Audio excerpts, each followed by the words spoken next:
Welcome to The Art of Being Unstoppable, the podcast where we will go beyond the ordinary and embrace the extraordinary. Be part of down-to-earth, no BS conversations where we will explore hot topics on love and money, relationships and business, beauty, and who we get to be with all that shit in between. With our insights and your actions, let's be unstoppable together. Let's go. Hey everyone, welcome back to another episode of The Art of Being Unstoppable. And as you can tell, maybe if you're watching this video, Vicky is not with me. We're going to do something a little bit different today because it is Suicide Awareness Day. And this is something that is near and dear to my heart for many reasons. And I'm going to prelude this to say viewer discretion advised. Some people might find this episode a little bit triggering. And so I wanted to say, if you have kids that watch our episode, this probably might not be an episode for them because I'm going to be sharing some real vulnerable stories. If you have experience with having suicidal thoughts or suicidal ideations, or if this is something that maybe you've attempted suicide in the past, I hope that this episode will help you realize that you're not alone and that there is help if you want it, and to reframe the way we see this. So most of you know a lot of my story and background, but you might not know that growing up, my dad had a lot of suicidal thoughts and actually attempted to take his own life 3 times. So it was really hard growing up, trying to understand why somebody would do that. And as I've been on this spiritual journey, I've realized that sometimes the people that experience the most darkness have the most light to reveal, but they don't see what they're going through, their pains, their challenges, their struggles, as a blessing, as an opportunity to overcome and rise above. And I know that that was a big part of my dad's story. My dad was extremely intuitive. He helped the police find a missing person one time, but I don't think he knew the gift that he had. And I don't think he knew how to hone in on his skills. And people weren't really talking about this kind of stuff. I think back in the 60s, the 70s, when it was really aware or alive for him. So I remember the moment that I knew that my dad had a problem. I think I was about 7 or 8 years old, and I walked into this room that we had in the back, and he was just lying on the floor crying. And he just could not pull his thoughts together, his experience together, what he was going through. And I always saw my dad as happy, alive, fun. And this was the first moment that I realized like he was really struggling, but on the outside, nobody really knew, nobody could tell. And I think that's something that a lot of people that have these thoughts portray on the outside, that everything's fine and everything's good, and they're not struggling because they feel however they feel about it, maybe guilt or maybe shame. And I remember that moment kind of woke me up to, there is something that we all can do when people are feeling that the weight of the world around them. And I wish that I could say that this was my only experience. I remember the earliest time that my dad tried to take his life. The first time, he actually drove his truck into a cement pole. But before that moment, I remember he was crying and upset, and he gave us a kiss goodbye. And I knew my dad had suicidal thoughts before. And I remember as a kid feeling like helpless and feeling like, man, I don't want to deal with this today. And I hung on to that for a long time because he actually did create a lot of damage. And I felt guilty, like it was my fault somehow. It was because I didn't stop him, that I was the cause of that. And maybe somebody listening right now has had somebody close to you attempt suicide or maybe even commit suicide. And there's a part of you that's feeling guilty or that you could have done more. And I want you to know that whether I would have got out of bed that day or not, I can't be responsible for his actions, and neither can you. And I think that sometimes, these opportunities really wake us up. And I know for a long time I was a victim to that. Like, oh, I'm to blame. And it's easy to get stuck in that spiral, that trap that like somehow we're responsible for other people's behaviors or actions. And it took me a lifetime of therapy and coaching and personal development to let that go. And it is a hard topic to talk about. And I think the reason why so many people struggle in silence is because we're not having these conversations. We're not normalizing that people struggle sometimes. And it's okay that people struggle and people deal with situations like this. And for a long time in my life, I really couldn't talk about this because it would get me really upset and I'd start crying. And it's like I'd go back to that childhood memory. But now I see that it's all part of my journey, my process. I needed to be a part of that, to have those situations happen to me, to be able to share and hold space for others that are maybe having that same experience. So I've learned to not own it, but also be with it, if that makes sense. And I know that this day in particular, Wednesday, suicide awareness, it's just, what can we do as a community to support people? And I wanted to share another story because I remember I was waiting for a client one time and I was killing some time on Facebook and I saw somebody put a post that said, "I'm not okay today." And I just chimed in and said, "It's okay to not be okay, but know that there's people here that are willing to talk to you." And so the next day I got a phone call from Facebook Messenger, and it was that person that I sent that message to, and he wanted to thank me. And I said, "For what?" And he said, "You saved my life." And I said, "I saved your life? What do you mean?" And he said, "I was sitting in my room with multiple bottles of pills that I was going to take and end my life." And he said, "You were the only person that said something." And that's all I needed to get me out of the spiral that I was in. I threw the pills away. And he said, "I think that there's more in me. And I feel like I've been holding myself back." And so we had this really powerful conversation, and that conversation changed his life. He ended up starting his own business. We ended up coaching together, and he really started reframing how he saw his current situation. And he could see that the darkness, everything that was coming in was there to help bring out this next step for him. But he didn't have anybody to help him really see and change his way of thinking about what was happening. And I share that with you because how many times do you see somebody who's maybe disempowered online or feeling like a certain way, and we just kind of step over it, walk past it, don't take the time, it's not my business, it's not my problem. But maybe that one action, that one word is enough, that one sentence is enough for people to say, maybe there is more to my life, and maybe that's a sign for me to stay on course.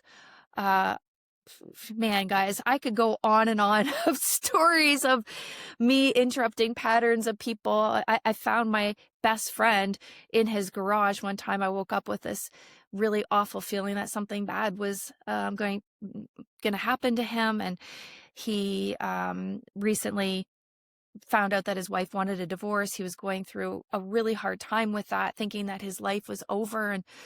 And yeah, I just followed my gut, my instinct, and got to his house in time to save his life.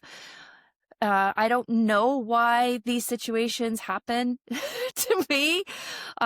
Maybe it's part of God, source creator, helping me really release the past, or maybe being a voice or a vessel for change, and bringing awareness to situations to help others who are in need. I know this is a lot. This is a little bit heavier and significant, but I hope that if you are feeling the pressure, if you are feeling the darkness, if you feel like there's no way out of your current situation, there are some things that you can do. And I want to share what some of those things are. One, pick up the phone, call a trusted advisor, call a friend, call somebody who can help you reframe how you're thinking. I think the second thing, this is so important now. Don't go online. Don't go on social media, because I find that when we're in a disempowered state, we look for evidence to prove how we're feeling. And if all we have to do is watch one video that's negative or reaffirming your beliefs, and then the algorithm takes you down a rabbit hole. Don't get stuck in the rabbit hole.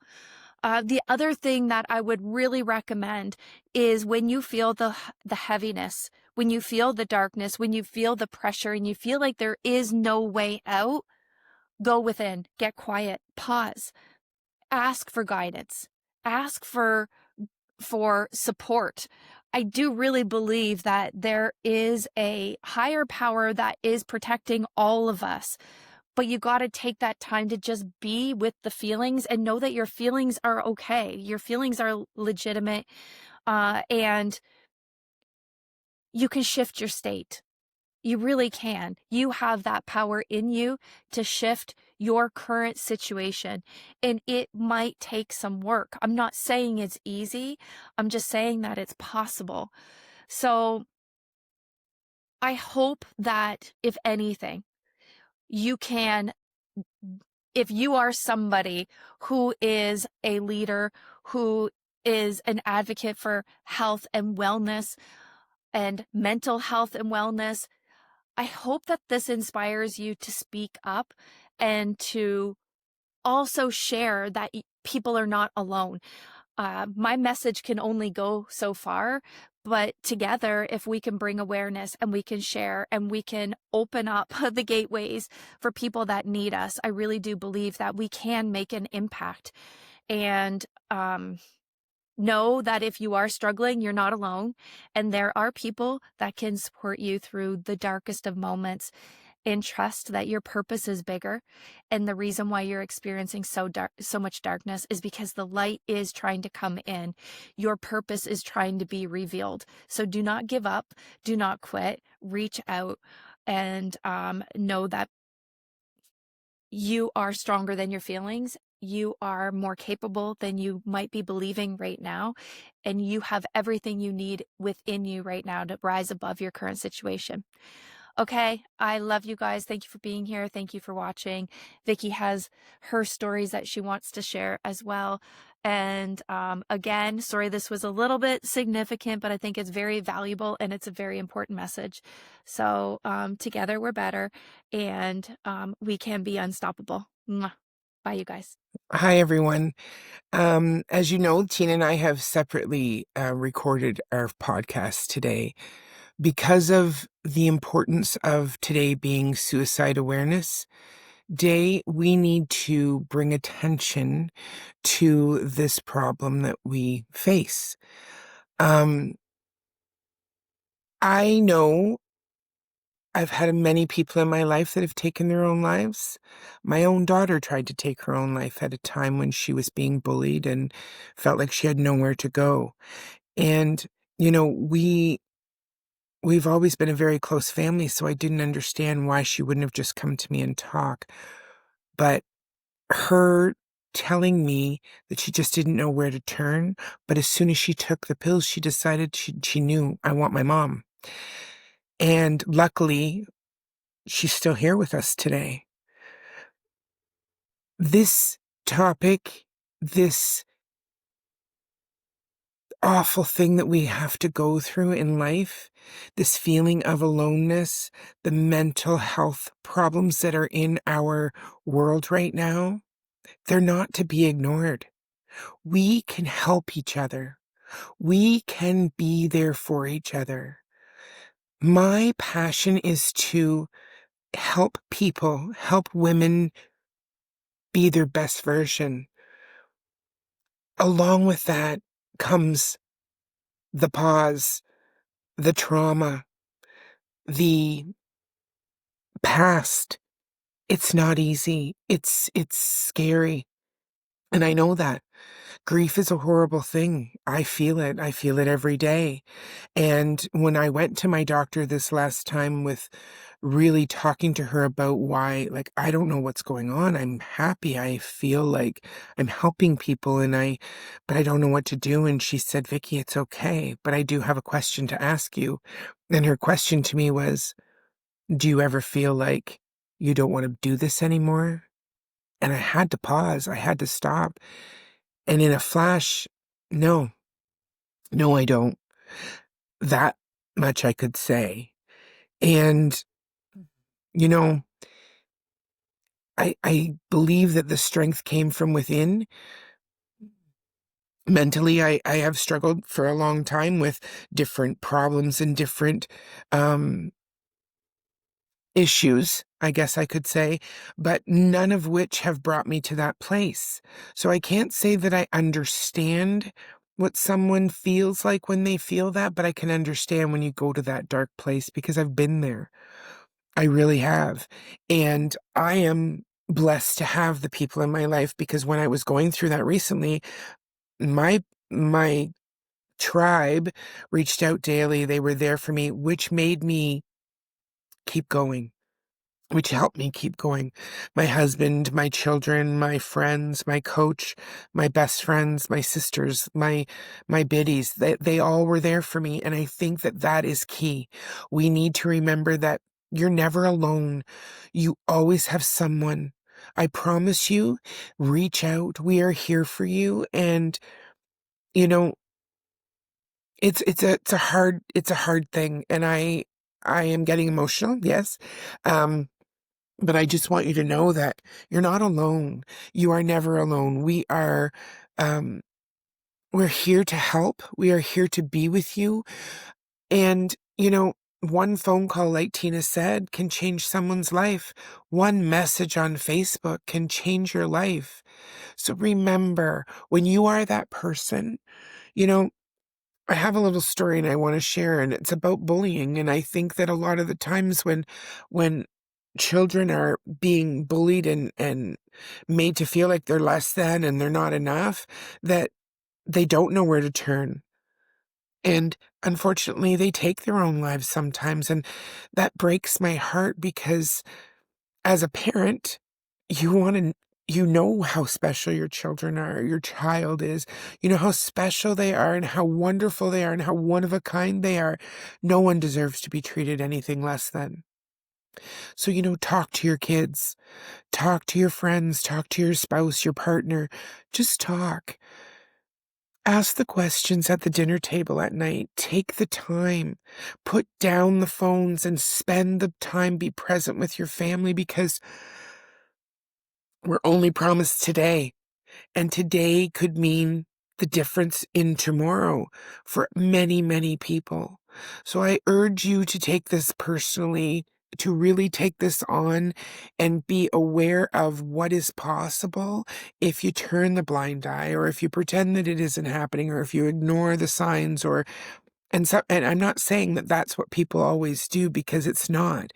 Many of us know and many of us have had horrible things happen, and even though we've been on top of things, but in this life where we live such a instant gratification, and this social media is such a compare and despair, and it just breaks my heart that we can't come together as a community, as women, as to empower each other and show each other the love that we all deserve. I know I was probably rambling, but this is very hard for me. And hence why Tina and I did this separately because her stories really hit home for me as well. And it makes me very emotional. So I am going to cut this a little shorter than what Tina talked about because it's very hard for me to speak about. But I do want people to know that you are one of a kind. You are a special, wonderful person. And I hope that you get to see that in yourself. And if not, please reach out. Reach out. because we love you. Thank you so much for listening today, and I know this was heavy, and I will also say that, um, my heart goes out to anyone who has been the survivor of someone who is suicide, and please know that there's support for you as well, and this doesn't just affect the person, it affects everyone around them, everyone that they love. So please reach out. We have a number in our show notes. 988 is the suicide number. Please reach out if you need to. And we are here as well. Tina and I are both here. We love you. We love the support that we get from all of you. And thank you so much for listening to us.